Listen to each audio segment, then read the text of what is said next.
cứ thải bay nữ ya phải mà tông kê mà nơi nữ lên cái đồ đi hàm đi ya cứ bay nữ ya phải mà tông kê mà nơi nữ lên cái đồ đi hàm đi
ta cứ ta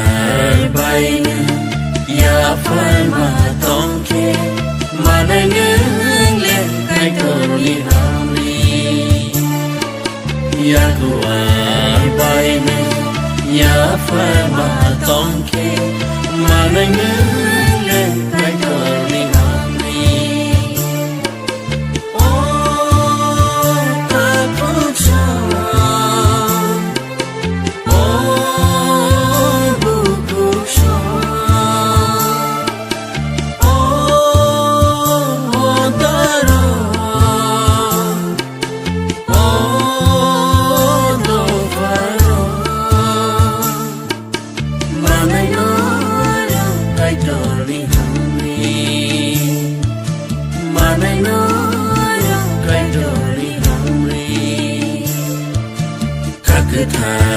bay nương ya phải mà tông khe